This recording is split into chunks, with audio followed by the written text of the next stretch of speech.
안녕하세요. 자유유튜브더 자윤입니다. 오늘은 달러가 심상치 않다. 달러 지금 사도 될까요? 라는 제목으로 이야기를 한번 해볼까 합니다. 요즘 환율 무섭게 오르고 있습니다. 그러면서 사람들의 달러 투자에 대한 관심도 높아지고 있는데요. 자, 그렇다면 달러 과연 지금 사도 될까? 너무 고점이 아닐까? 어떻게 하면 좋을까? 자, 여기에 대해서 한번 생각해보는 시간 가져보도록 하겠습니다. 안전자산에 대한 선호도가 높아지고 있습니다. 우크라이나 사태가 장기화 조짐을 보이면서 안전자산에 대한 수요도 높아지는 모습을 보이고 있는데요. 최근에 시장에서 어떤 현상들이 나타나고 있는가? 금값이 상승하고 있죠. 그리고 달러 가치가 상승하고 있습니다. 자, 그리고 미국채 10년물 가격이 상승하고 있습니다. 자, 10년물 가격이 상승한다는 것은 10년물 국채 금리가 하락한다는 거 참고할 만하고요. 자, 그러면서 달러가 연일 고점을 경신하고 있습니다. 특히 이번 주 들어서 무섭게 달러 가치가 오르면서 원화 가치는 큰 폭으로 내렸는데요. 자, 그러면서 증시도 큰 폭으로 하락을 했습니다. 그러면서 자, 달러를 사는 건 어떤가라는 질문을 하는 분들이 종종 있습니다. 자, 어떻게 하면 좋을까요? 지금 달러를 사도 될까요? 지금 달러를 사도 될까요? 자, 여기에 대해서 한번 이야기를 해보도록 하겠습니다. 자, 최근에 금값 상승에 따라서 미국에 상장되어 있는 금 ETF인 GLD 가격이 급격하게 오르고 있는 거 확인할 수 있고, 자, 그리고 최근에 보면은 우리나라 달러원 환율 급격하게 오르고 있는 거 확인할 수 있습니다. 달러 인덱스 역시 큰 폭으로 오르고 있다는 거 확인할 수 있는데, 지금 달러 강세에 따라서 우리나라 원화 가치가 급격하게 떨어지고 있는 모습 우리가 확인하고 있는 시장의 상황입니다. 참고로 달러 환율 동향에 대한 이야기는 네이버 카페에서 자주 이야기를 하고 있습니다. 유튜브에서는 제가 환율에 대해서 자주 다루지 않지만 환율은 우리가 투자를 하는 데 있어서 매우 중요하기 때문에 카페에 자주 글을 올리고 있습니다. 그렇기 때문에 카페 글을 참고하면 될 것 같습니다. 우리가 달러 사도 될까? 자, 여기에 대한 답을 하기 전에 제가 먼저 질문을 하겠습니다.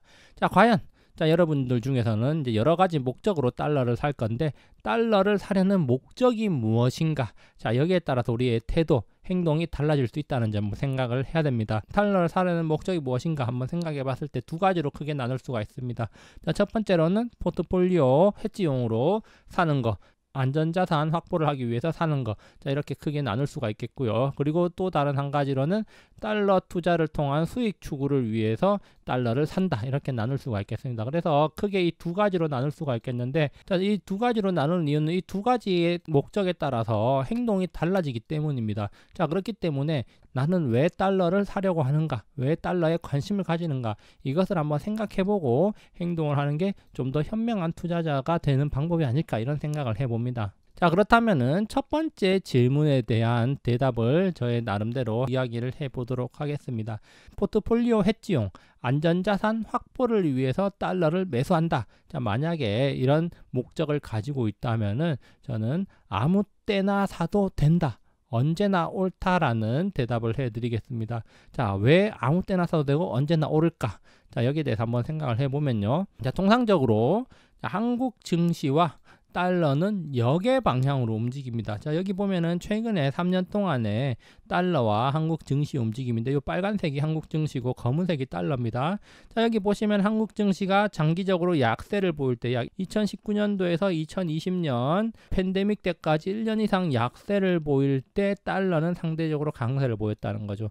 자, 그리고 우리나라 증시 강하게 치고 올라올 때 달러는 약세를 보였고, 자, 그리고 2021년 들어서 달러가 조금씩 강세를 보일 때 우리나라 증시 좀 오르다가 이렇게 꺾였다는 거죠. 자, 그래서 최근에도 보면은 2022년 달러는 강세를 보이고 코스피 증시는 약세를 보인다. 자, 그렇기 때문에 통상적으로 한국 증시와 달러는 역의 방향입니다. 자, 시장이 하락을 하면은 달러는 오른다는 거죠. 달러가 떨어지면 시장이 오른다는 거죠. 서로 역의 방향으로 움직이기 때문에 나름대로 해지가 가능하다는 겁니다. 물론 같은 방향으로 움직일 때도 있습니다. 예를 들어서 2021년 초 같은 경우는 같은 방향으로 조금 움직이고 있었는데 대체적으로 역의 방향입니다. 그렇기 때문에 어느 정도 해지 가능한 자산이다. 서로 약점을 보완해 줄 수 있는 자산이다. 이렇게 볼 수가 있겠습니다. 그래서 예를 들어서 최근에 우리나라 증시가 하락할 때 내 계좌에 달러가 좀 있었다. 그러면 어느 정도 계좌가 방어가 된다는 거죠. 자, 그리고 뭐 증시가 빠르게 상승할 때 내가 주식 가치가 오를 때 달러 가치가 조금 떨어질 떨어지더라도 중시가 상승하는 것보다 달러가 떨어지는 폭이 좀 적기 때문에 수익이 날 수 있는 그런 구조라는 거죠. 그렇기 때문에 우리가 충분히 이렇게 해지용으로 활용할 수가 있고, 자, 이럴 경우에는 아무 때나 사도 된다, 이런 생각을 해볼 수가 있습니다. 자, 그리고 뭐 안전자산 확보를 위해서 내 포트폴리오 구성, 나의 자산 구성 비중에서 어느 정도 달러를 가지고 있어야 된다. 그러면은 언제든지 사서 보유를 하고 있으면 되는 겁니다. 그냥 일정 부분, 일정 비율만큼 보유를 한다는 개념으로 가져가는 거죠. 어느 정도 안전자산의 역할을 하기 때문에 언제 갑작스러운 악재가 터지고 시장의 위기, 경제적 위기가 찾아왔을 때 달러 가치가 올라갈 수가 있기 때문에, 자, 그런 면에서 본다면은 안전자산 확보용으로는 언제든지 사서 보유를 하는 건 나쁘지 않은 전략이 될 수가 있다는 겁니다. 자, 두 번째 질문에 대해서 대답을 한번 해보겠습니다. 자, 이것은 사실 조금 더 복잡합니다. 달러 투자를 통해서 수익 추구를 원한다. 조금 복잡한 과정이 될 수가 있고, 거시경제 그리고 미시경제적인 측면도 사실 우리가 좀 체크를 해야 되는 부분이 있습니다. 자, 그래서 시장의 상황 변화 그리고 환율에 영향을 줄 만한 요소들을 잘 살펴야 된다는 겁니다. 자, 그런데 환율에 영향을 줄 만한 요소들을 어떤 걸 살펴야 될까?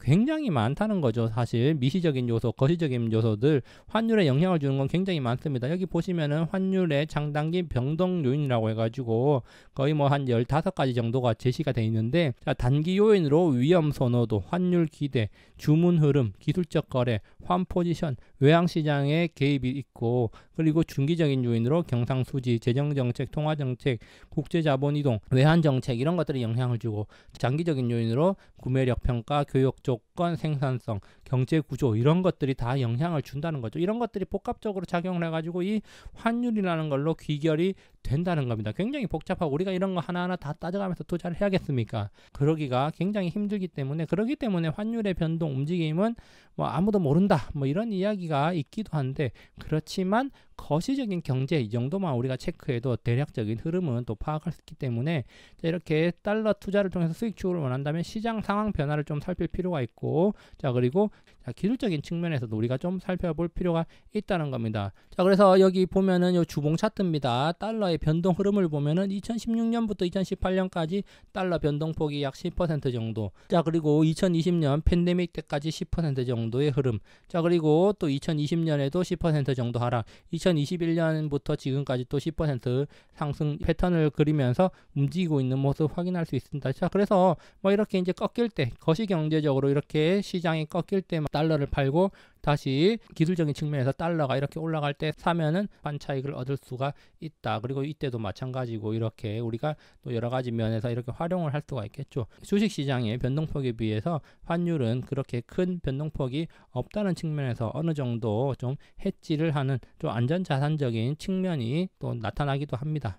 자, 그래서 앞서 살펴봤던 여러 가지 요소 중에서 일부 거시경제적인 측면을 고려하고, 그리고 기술적인 위치를 파악해 보면서 우리가 한번 체크를 해볼 필요가 있다는 겁니다. 그래서 여기 제가 그냥 임의로 선을 한번 그어봤습니다. 자, 2021년 9월부터 2022년 2월까지 보면 여기 저점을 이렇게 지지를 받으면서 우상향하는 그런 모습이죠. 그래서 상승 박스권을 이렇게 그리고 있는데, 자, 최근에 3월 들어서 이 박스권을 이탈하면서 강하게 상승하는 모습 확인할 수 있고, 자, 그렇다면은 자, 저항선으로 봤을 때 과거의 전고점 2020년 5월 고점이었던 이 부분의 저항을 한번 생각해 볼 수가 있겠다. 그래서 조금 더 상승하다가 이제 좀 하락 조정을 받을 수가 있겠구나, 이렇게 생각해 볼 수가 있겠고, 만약에 자, 거시 경제적인 측면에서 미국 강달러 조건이 계속 지속되고, 그리고 유럽 경제가 침체 우려가 많이 나오면서 유로화가 약세를 보인다면은 어느 정도 조정을 받다가 이렇게 또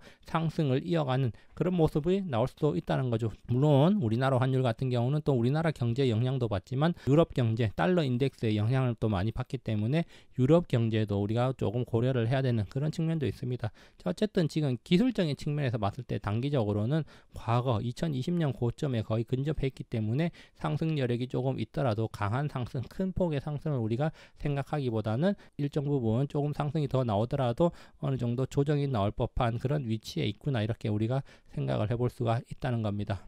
자, 그래서 우리가 이제 만약에 달러를 매수를 하겠다, 뭐 매수 안 하면 뭐 상관없지만 이제 달러를 매수를 해서 수익을 내보고 싶다. 이렇게 또 생각을 한다면은 거시 경제적인 측면을 한번 생각해 볼 필요가 있어요. 자, 항상 또 이슈는 바뀌는 거지만 지금 현재 경제 상황에 굉장히 큰 영향을 주는 사건이 무엇인가, 어떤 요소들이 지금 시장에서 우려하는 요소들인가, 어떤 요소들이 강달러를 만들 만한 요소들인가, 이런 것들을 점검을 해보고 그런 것들이 어느 정도 지속될 것인가, 이런 것들을 생각해 보는 거, 자, 달러 투자를 하는 데 있어서 중요하다고 생각이 됩니다. 물론 해지용, 안전자산 확보용으로 생각을 한다면은 이런 복잡한 메커니즘을 생각할 필요 없이 그냥 사면 되지만, 조금이라도 또 수익을 더 추구한다면은 이런 것들도 생각을 해보면서 우리가 한번 투자를 하는 거 나쁘지 않은 방법이라고 생각이 되죠. 자, 그래서 몇 가지 생각해 보면은 일단 우리 지금 현재 시장에서 가장 이슈가 되고 있는 거 우크라이나 사태라는 거죠. 자, 그런데 이 우크라이나 사태, 러시아가 우크라이나를 침공해 가지고 지금 국제적 도덕적으로 압박을 받고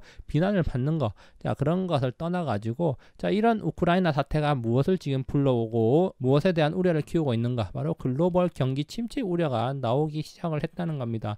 글로벌 경기 침체 우려가 나오면서 지금 돈이 어디로 갑니까? 증시에서 빠져나와서 안전자산으로 흘러 들어간다는 거죠. 자, 그렇기 때문에 미국채 10년물에 대한 선호도가 높아지면서 미국채 10년물의 가격이 높아지고 국채 금리는 떨어지는 현상이 나타나고 금값이 올라가는 그런 현상도 나타나는데, 이 와중에 또 안전자산으로 분류되는 달러에 대한 수요도 높아지면서 달러도 강세를 띠고 있다는 거죠. 자, 그렇기 때문에 결국 이 우크라이나 사태가 글로벌 경기를 어떤 식의 이끌고 갈 것인가, 우크라이나 사태의 장기화 조짐이 나타나면서 글로벌 경기가 어떻게 될 것인가, 인플레이션에 대한 우려, 에너지, 곡물 가격에 대한 우려, 이런 것들이 어떻게 시장에 반영이 되는가를 우리가 좀 복합적으로 생각해 볼 필요가 있다는 겁니다. 자, 그래서 특히 우리가 또 눈여겨볼 것은, 이 환율과 관련해서 눈여겨볼 것은 바로 직접적인 영향을 받는 유럽의 경제 상황을 우리가 또 모니터링 해야겠죠. 특히 최근에 유럽의 스태그플레이션 우려가 나오고 있다는 겁니다. 물론 이 스태그플레이션 우려는 전 세계적인 현상이라고 볼 수가 있겠지만 특히 유럽이 치명적이죠. 자, 그러면서 지금 에너지 가격 상승하고 곡물 가격도 상승을 하고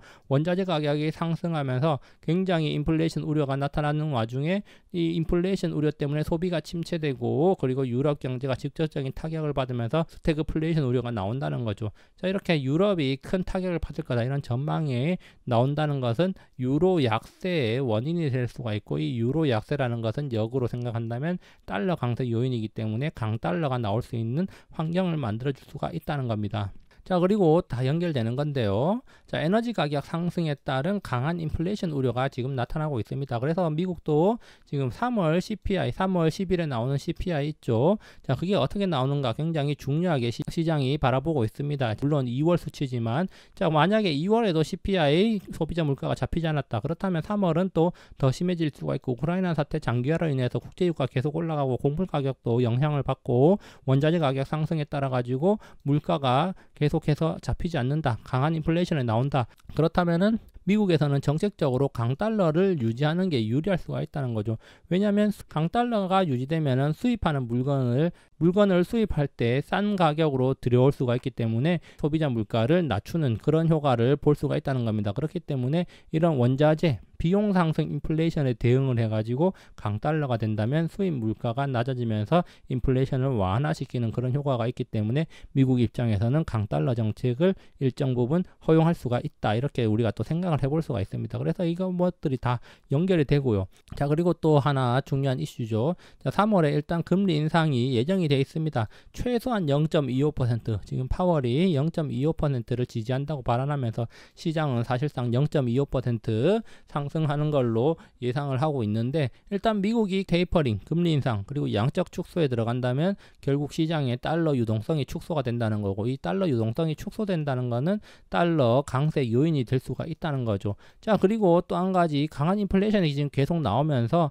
5월에는 0.5% 올릴 것이다, 이런 이야기도 나오고 있다는 거죠. 기존에는 0.25씩 계속 연속으로 올릴 거다 해서 5월에는 강한 인플레이션이 계속 나온다면 0.5를 올릴 것이다, 이런 우려까지 나오고 있다는 거는 자, 지금 달러 강세가 더욱더 강하게 생각보다 강하게 갈 수가 있다 이렇게 또 우리가 생각을 해볼 수가 있는 겁니다. 어쨌든 굉장히 복잡한 상황이 전개되고 있다는 거고요. 자, 그리고 우리나라 경상수지 적자가 계속된다. 지금 우리나라 수출이 굉장히 중요한데 경상수지 적자가 몇 번 났다는 거죠. 경상수지 적자라는 것은 지금 들어오는 달러보다 나가는 달러가 많다는 겁니다. 자, 이 원인으로는 일단 원자재 가격 상승에 따라서 수출 금액이 늘어나지만 수입 금액은 더 많이 늘어나니까 적자가 난다는 거죠. 자, 이렇게 경상수지가 적자가 난다. 자, 거시경제적인 측면에서 달러 강세 요인이 될 수가 있다는 겁니다. 몇 가지 현상들을 더 이야기할 수는 있겠지만 최근에 이슈와 관련 지어 본다면 이런 것들이 지금 강달러가 나올 수 있는 조건이고 이런 것들이 언제까지 지속될 것인가,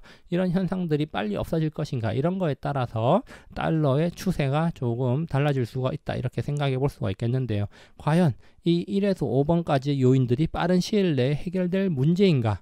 자, 만약에 이것들이 빠른 시일 내에 해결될 문제다라고 생각을 한다면은 자, 짧은 기간 이내에 자, 약달러로 전환 가능하다. 그렇다면은 지금은 달러를 사기에는 조금 애매한 시기다 이렇게 볼 수가 있겠고요. 자, 만약에 이것이 빠른 시일 내에 해결이 불가능하다. 그러면은 단기간 내에 약달러 전환 가능성은 낮다 이렇게 볼 수가 있기 때문에 자, 지금 살짝 조정받을 때 자, 매집을 하는 것도 추후에 어느 정도 수익을 낼 수 있는 그런 하나의 전략이 될 수 있다 이렇게 볼 수가 있겠습니다.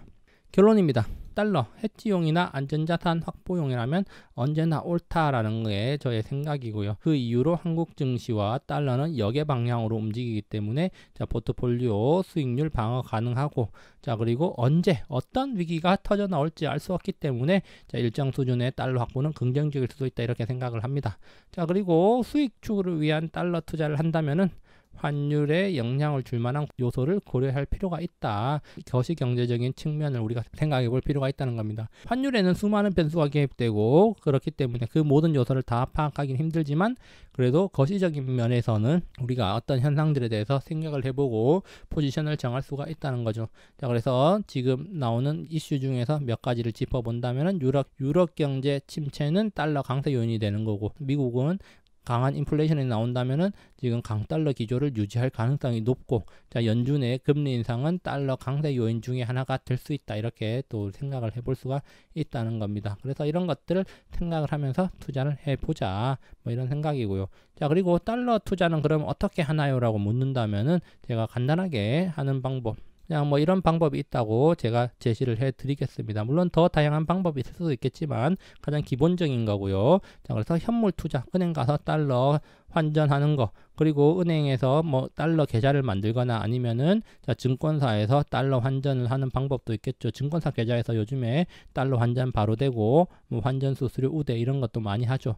자, 그리고 ETF 상품에 투자하는 거다. 예를 들어서 코덱스 달러 선물이나 달러 선물 레버리지 상품 같은데 투자를 하는 것도 하나의 방법이 될 수가 있습니다. 그래서 달러에 투자하는 방법은 뭐 여러 가지가 될 수가 있겠고, 물론 미국 주식에 투자하는 것도 달러에 투자하는 것이라고 할 수가 있겠지만 미국 주식 시장 자체가 하락을 해버리면은 달러 투자의 어떤 묘미는, 달러 투자의 의미가 굉장히 퇴색되기 때문에 미국 주식 자체를 하는 것, 그것보다는 달러 상품 자체에 투자하는데 좀 더 초점을 두는 게 어떨까 이런 생각을 해봅니다. 자, 여기까지 영상 감상해 주셔서 감사하고 항상 즐거운 하루 보내시기 바랍니다. 감사합니다.